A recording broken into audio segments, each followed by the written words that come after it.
Bonjour et bienvenue sur Comment Pourquoi. Dans la première et la deuxième partie de ce chapitre, nous avons défini le vecteur, l'addition, la collinéarité et les composantes dans un repère orthonormé. Dans cette troisième partie, nous allons travailler sur la distance, le milieu d'un segment et les diverses expressions de la collinéarité. C'est parti, on se concentre. Tout d'abord, on montre quelques propriétés simples concernant les opérations élémentaires.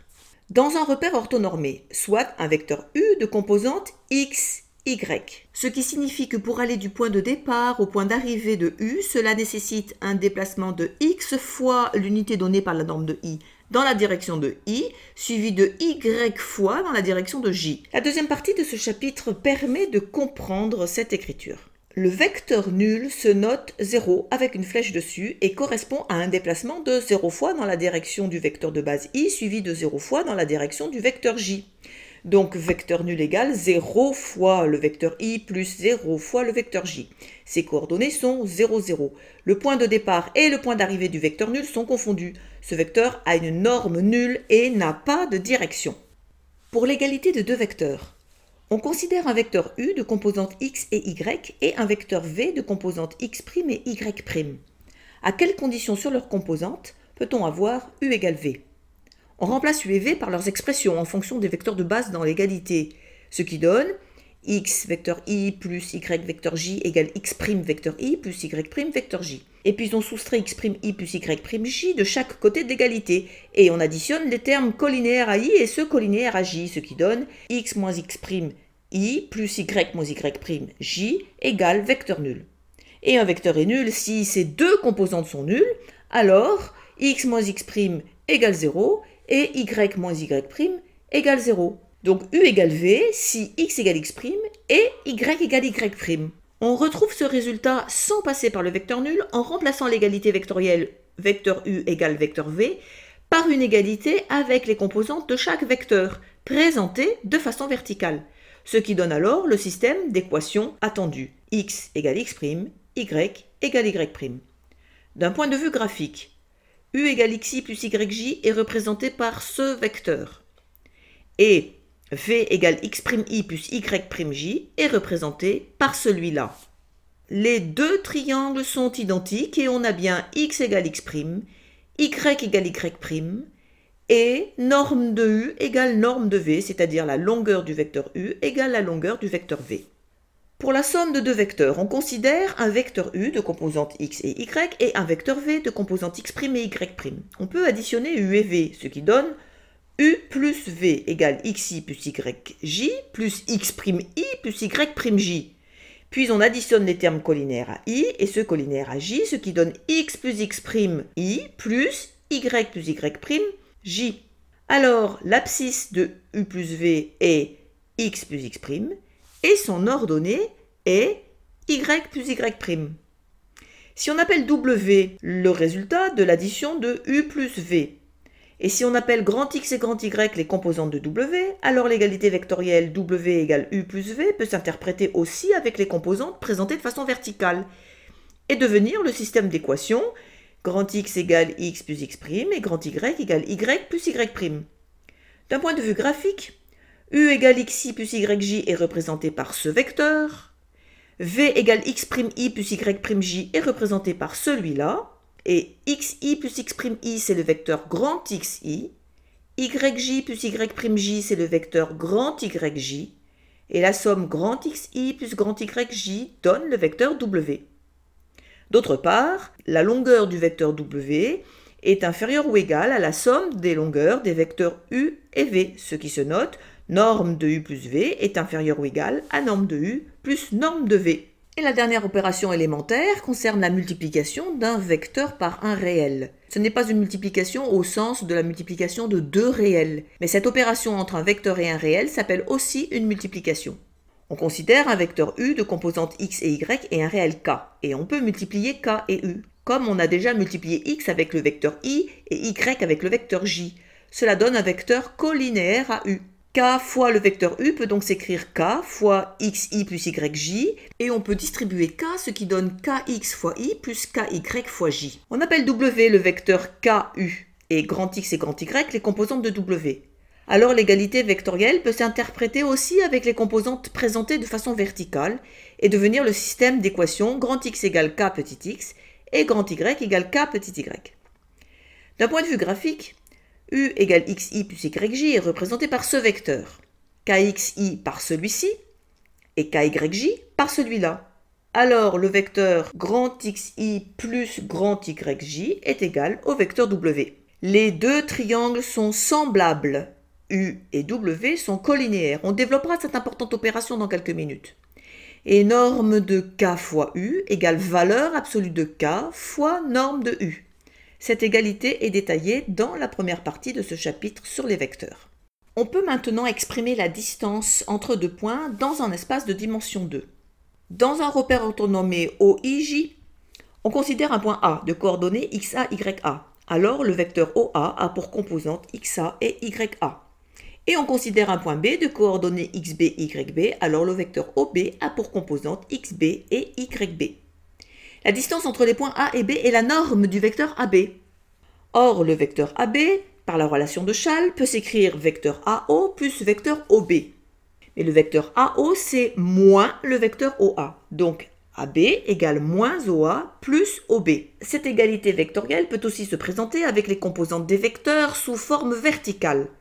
On appelle X indice AB et Y indice AB les composantes du vecteur AB. Et on a donc X indice AB égale moins X indice A plus X indice B, ce qui donne XB moins XA. De même, Y indice AB égale YB moins YA.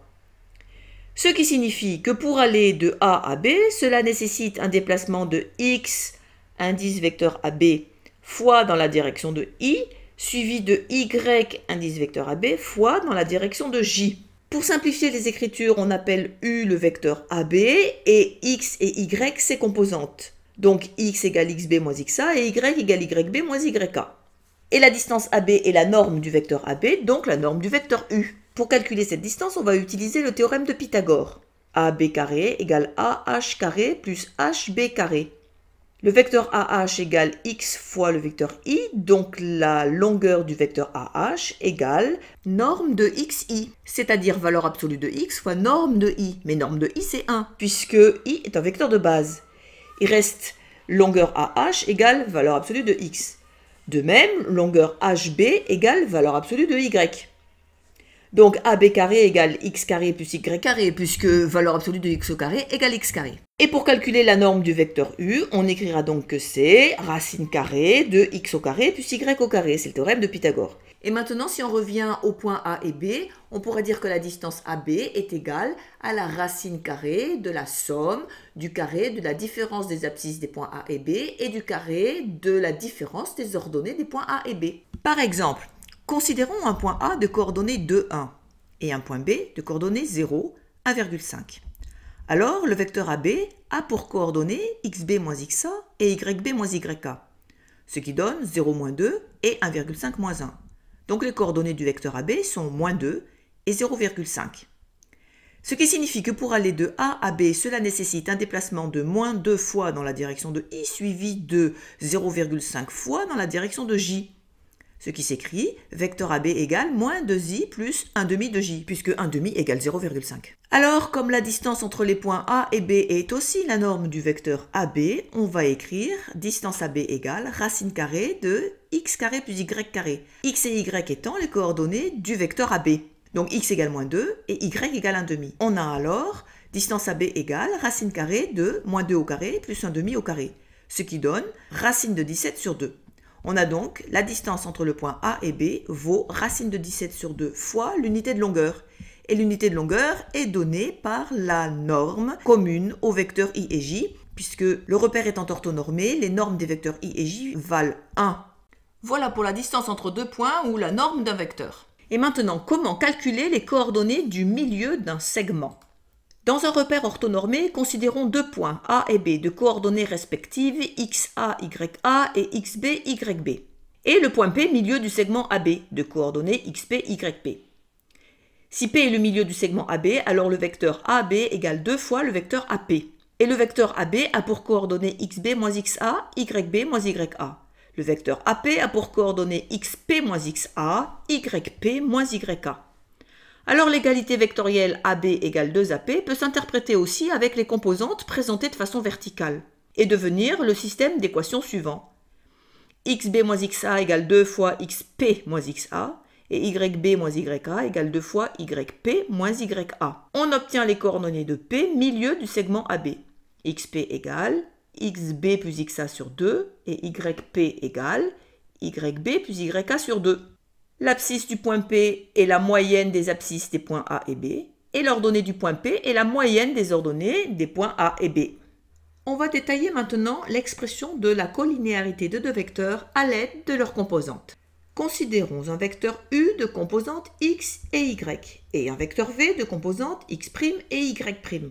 Alors on a vecteur U égale x fois vecteur i plus y fois vecteur j, et vecteur V égale x' fois vecteur i plus y' fois vecteur j. À quelles conditions portant sur leurs composantes U et V sont-ils colinéaires? Tout d'abord, si l'un des deux vecteurs est nul, U par exemple, alors U et V sont colinéaires sans condition sur V, car le vecteur nul, par convention, est colinéaire à n'importe quel autre vecteur. Désormais, les cas où l'un des deux vecteurs est nul, ou les deux, seront écartés.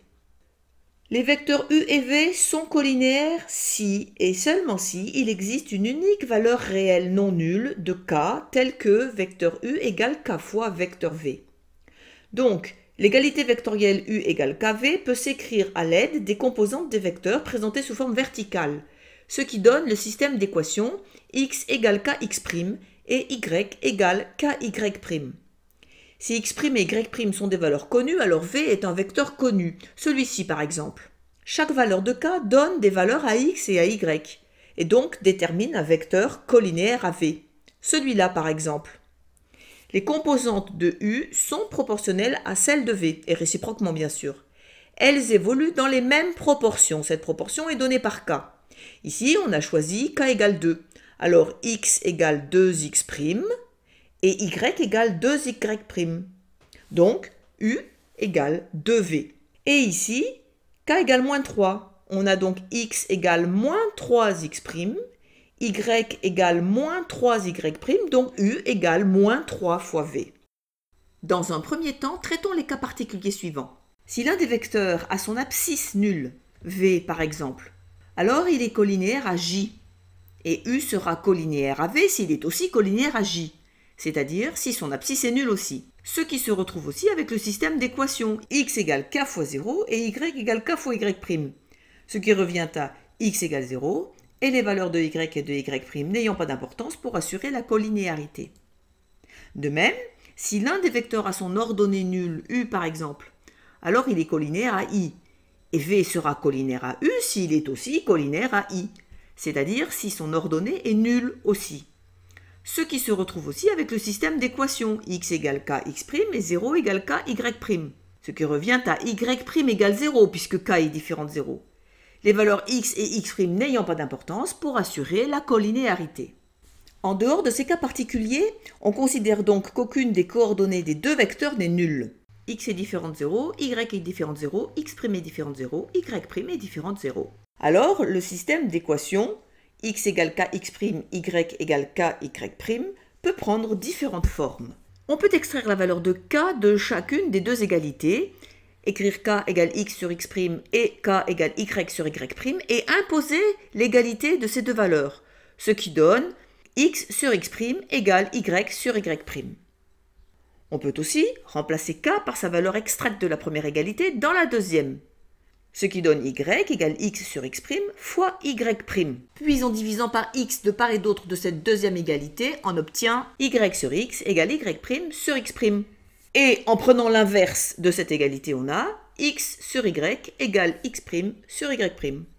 Les trois égalités de fractions encadrées ici en jaune sont équivalentes. Et à partir de chacune d'elles, on peut obtenir une égalité sous forme de produit x, y' égale x', y. En effet, si on multiplie de part et d'autre de la première égalité par la quantité x' fois y' et qu'on simplifie par x' à gauche et y' à droite, on obtient x, y' égale y, x'. Pour la deuxième égalité, si on multiplie de part et d'autre par la quantité y, y', si on simplifie par y la fraction à gauche de l'égalité et par y' la fraction à droite de l'égalité, on obtient x, y' égale x', y. Et enfin, pour la troisième égalité, si on multiplie de part et d'autre par la quantité x, x', en simplifiant par x à gauche et par x' à droite, on obtient y, x' égale x', Dans tous les cas, on obtient x, y' égale x', Ces quatre conclusions sont équivalentes du point de vue algébrique et peuvent être choisies pour travailler sur la collinéarité de deux vecteurs. Au lycée, on insiste beaucoup sur la dernière, celle qui s'exprime sous la forme d'un produit. Son intérêt est qu'elle ne fait pas intervenir de fractions. Les calculs peuvent être plus simples, mais surtout, ils restent valides même si quelques coordonnées sont nulles, ce qui n'est pas le cas des fractions qui ne doivent pas avoir un dénominateur nul. Voyons l'intérêt de chacune des trois premières égalités du point de vue facilité de calcul ou interprétation géométrique sur un exemple. Soit un vecteur U de composante 2, moins 3 et un vecteur V de composante moins 1, 1,5. Choisissons de vérifier si x sur x' égale y sur y'. C'est le choix qui permet de calculer la valeur de k, coefficient de collinéarité. La présentation des coordonnées mises entre parenthèses sous forme horizontale, les deux vecteurs l'un sous l'autre, permet de visualiser directement les fractions. On divise les deux abscisses entre elles, puis les deux ordonnées entre elles. Dans cet exemple, x sur x' égale 2 divisé par moins 1 et y sur y' égale moins 3 divisé par 1,5. On a donc x sur x' égale moins 2 et y sur y' égale moins 2 aussi. Ensuite, on compare les résultats. Si on obtient l'égalité, alors les deux vecteurs sont collinéaires, ce qui est le cas dans cet exemple, on trouve moins 2. Alors on peut écrire vecteur u égale moins 2 fois vecteur v, ce qui veut dire que u est collinéaire à v avec un coefficient de collinéarité égal à moins 2. Si on choisit les composantes x, y pour le vecteur v, alors u aura les composantes notées x' et y'. Et alors x sur x' sera égal à moins 1 sur 2, c'est-à-dire moins 1 demi. Et y sur y' sera égal à 1,5 sur moins 3, c'est-à-dire moins 1 demi aussi.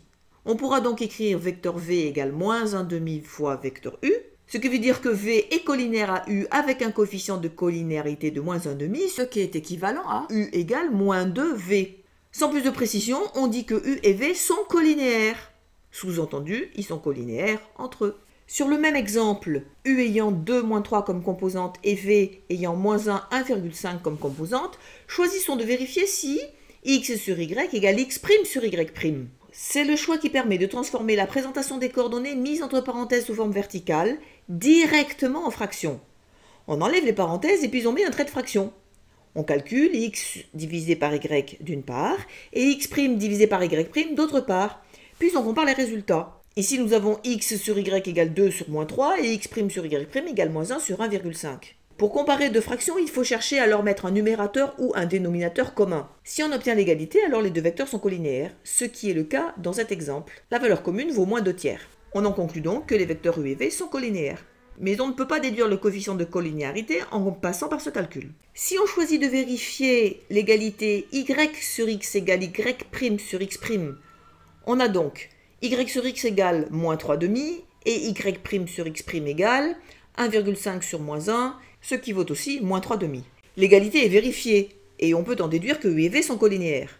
Ce calcul est l'inverse du précédent bien sûr, mais il a surtout l'immense intérêt d'une interprétation géométrique.